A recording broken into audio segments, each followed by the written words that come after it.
Kadem iyi günler diler. Herkese yeniden merhabalar. Umarım görüşmeyeli hepiniz iyisinizdir. Sorularınıza yanıtlar serisiyle yine karşınızdayız. Bugünkü sorunuz fizyonomi bilimsel midir? Güzel bir soru ama henüz tartışmalarının sona ermediği ve bu sularında durulmadığı konulardan bir tanesidir bu da. Fizyonomist arkadaşlarım bunlara sabırla cevap vermek durumundalar şu anda. Üstlerinde, sırtlarında öyle bir yük var bence. Çünkü henüz bu sorular geldiğine göre konu tam olarak anlaşılamamış demektir veya bilgi eksikliği var demektir. Açıklamalar, izahlar arttıkça veya açıklama kaliteleri yükseldikçe bu soruların da sonu gelecek ama yakın tarihte görünmüyor zannediyorum. Orta vadede olacak bunlar da. Efendim, bilimsel değildir düşüncesine sahip olanlar var. Hatta bu kesimin kendi içinde de hem bilimsel değildir hem de mistik, ezoterik alandadır. Fizyonomi düşüncesi içinde olanlar var ve güvenilir bilgi olarak görmeyenler var. Böyle bir kesim olduğu gibi de benim de içinde bulunduğum kesim gibi evet bilimseldir düşüncesi içinde yer alan bir kesim var. Dolayısıyla bu iki kesim fikirleriyle zaman zaman karşı karşıya gelebiliyorlar. Önemli değil fikirlerin çatışmasından, insanların çatışmasından değil ama fikirlerin çatışmasından güzel sonuçlar ortaya çıkar. Doğru daha çabuk bulunur. Dolayısıyla bu çatışmalar belirli bir tartışma kültürü olduğu takdirde, hani birlikte yaşama kültürünün içerisinde birbirimize karşılıklı saygılı olduğumuz müddetçe sorun yok demektir. Eğer bazı platformlardan da bizi çağıracak olurlarsa görüşlerimizi almak üzere, görüşlerimizi söylemek üzere o platformlara gidip tartışmalar içerisine girmekten de çekinmeyiz. Yeterince o konuda bilgimizin olduğunu düşünüyoruz. En azından karşı tarafın, muhataplarımızın bilgisini arttırırsak bu tipte düşüncelerin düşünce değişikliğine yol açabiliriz yani en azından. Daha yolumuz uzun, yükümüz ağırmış gibi gözüküyor. Şimdi kısaca özetlemek gerekirse, hayır bilimsel değildir tarafındakiler, kesimindekilerin argümanları, düşünceleri kabaca şöyle. Bilimsel değildir çünkü laboratuvar şartları altında incelemeye uygun değildir, müsait değildir.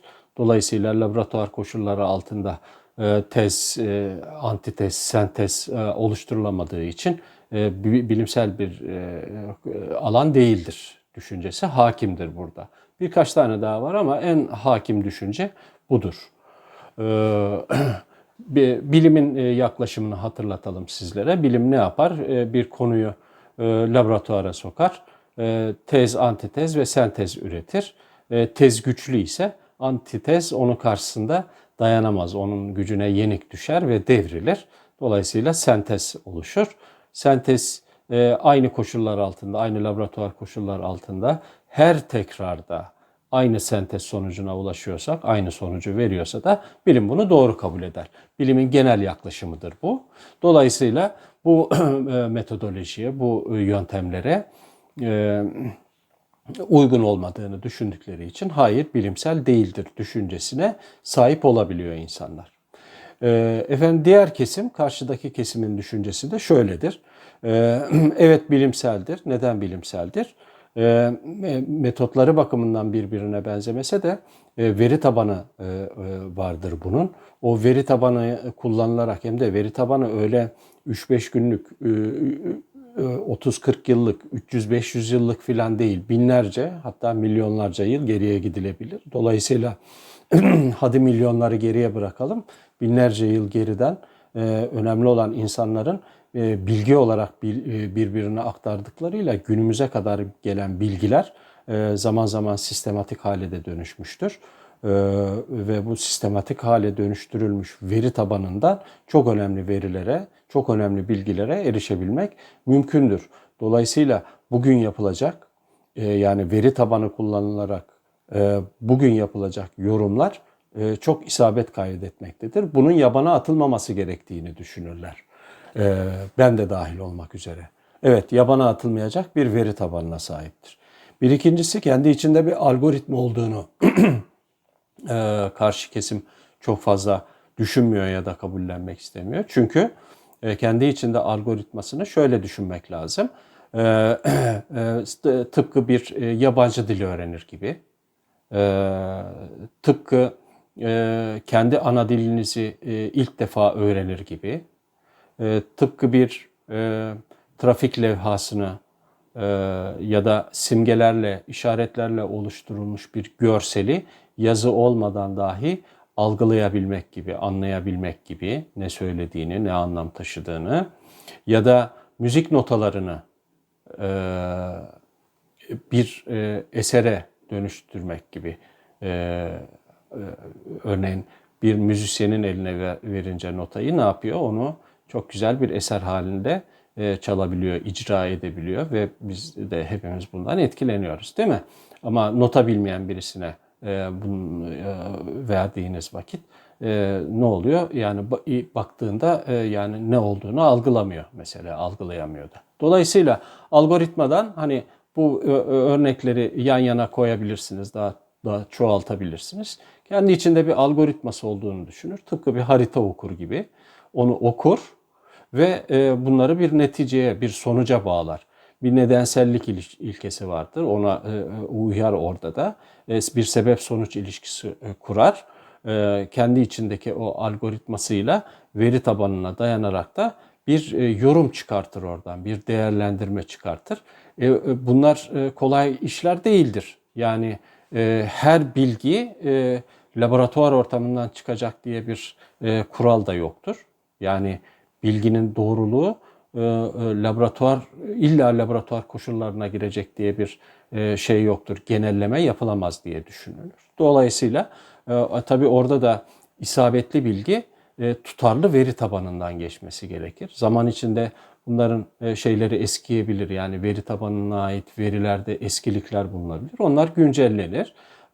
Onunla ilgili kullanılan dil güncellenebilir vesaire vesaire. Yani burada yığınla yapılacak şey vardır ama özünde bir veri tabanı kendi içinde bir algoritmayla kullanılır ve bir değerlendirmeye varılabilir buradan. Dolayısıyla burada yapılan şeyler de bilimsel yöntemlerle aynı olmasa bile bilimsel yöntemlere benzerliği açısından bu bir bilim dalıdır düşüncesi, benim de dahil olduğum kesimin hakim düşüncesidir. Şimdi bunları böyle özetledikten sonra tabii bilimsel değildir düşüncesi olan arkadaşlarımın bence etütlerini gözden geçirmeye yeniden ben davet ediyorum. Çünkü atladıklarını düşündüğüm bazı konular var. Çünkü fizyonomi fizik bağlantısal bütünlük içerisinde ele alınan bir konu. Yani hiçbir zaman tek başına fizyonomiyi ele alamazsınız. Mutlaka bütüncül bakış içerisinde çok disiplinli, multidisipliner bir bakış açısıyla bakarsınız. Bütüncül hareket edersiniz ve bir mutlaka bağlantısal bütünlük yakalamanız gerekir. Zaten kendi içindeki algoritmayı çalıştırırken de tek bir yerden hani tek bir doneyle hiçbir zaman değerlendirme yapılmaması istenir. Temel prensiplerden birisi de budur. Karşı taraftaki arkadaşlarımın haberi olsun, içleri rahat etsin o konularda. Çünkü bir değerlendirme yapılırken en az 5 farklı yerden onun doğrulaması, teyidi istenir zaten. Arkadaşlarım müsterih olabilirler yani karşı taraftaki, karşı düşüncedeki arkadaşlarım. Hele hele bizim gibi 12 doneyi yan yana getirmeden, 12 gösterge birden birbirini teyit etmeden, doğrulamadan hareket etmeyen, o özeni gösteren insanlar da oldukça bu tarafta işler hani sanıldığı gibi öyle harca alem işler değildir. Hani doldur boşalt işler vesaire filan hiç değildir. Dolayısıyla hani bütün bunlar varken de bütün bu çabaları da tüm fizyonomist arkadaşlarımın çabalarını da kendi çabalarım gibi görürüm. Onlara da ezdirtmem. Onları da kimselere yedirtmem yani o düşünceleri de ondan da haberiniz olsun. Şunu söylemeye çalışıyorum bağlantısal bütünlük derken. Örneğin bir fizyonomist, iyi bir fizyonomist bağlantısal bütünlükte pek çok konuyu yan yana getirmek mecburiyetindedir zaten. Hiç merak etmeyiniz. Dolayısıyla bu bağlantısal bütünlüğün içerisine giren konulara da bilimsel değil diyecek haliniz yok. Hani örneklendir Tamer derseniz, yani yan yana durduğu konuları şöyle bir sıralayalım isterseniz. Mesela iridoloji vardır, değil mi? Göz tanısı. Bilimsel değil diyenimiz var mı? Evet, zor denir çünkü. Dil tanısı var, göz tanısı öyle varsa dil tanısı var, değil mi? Tongue diagnosis. Grafoloji var, değil mi? Grafoloji bilimsel değildir diyebilir miyiz? Yöntemleri bunların birbirlerine benzemez mi? Hepsinin yöntemleri birbirine benzer. Grafoloji yazıya bakarak karakter hakkında değerlendirme yapmak demektir. Frekans vardır. Frekans konusuyla yan yana durur fizyonomide. Psikoloji konusu iç içe geçmiştir. Sosyoloji konusu iç içe geçmiştir. Bunları ayırt edemezsiniz. Yani bunlardan birisinden birisi yoksa iyi bir fizyonomistin aksayan yönleri, yerleri var demektir zaten. Hiç merak etmeyiniz. Devam edeyim.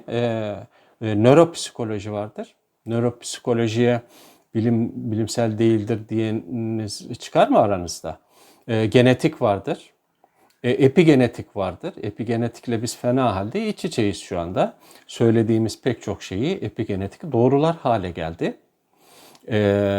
Beslenme vardır. Biyoloji vardır. İç içe. Hep iç içeyiz bunlarla. Anatomi vardır. Antropometri vardır. Yani bunlarla fizyonomi hep iç içedir. İç içe olmak mecburiyetindedir.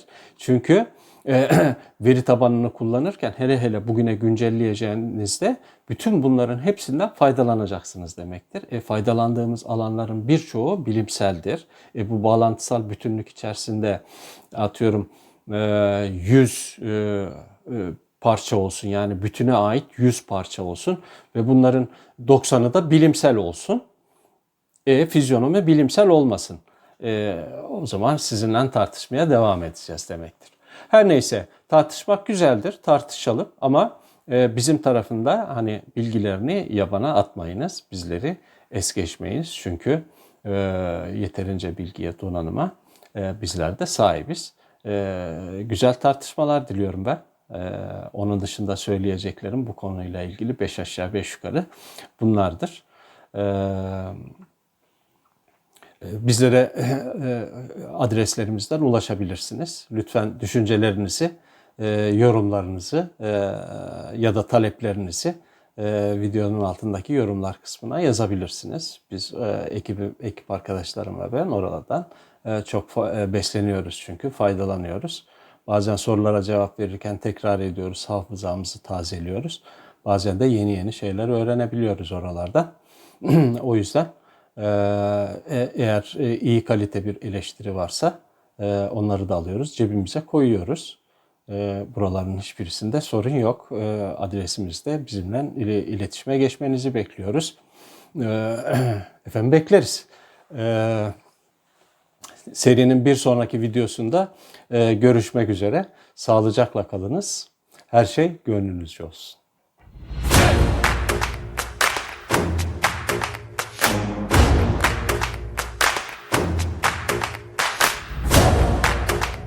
Artlist.io.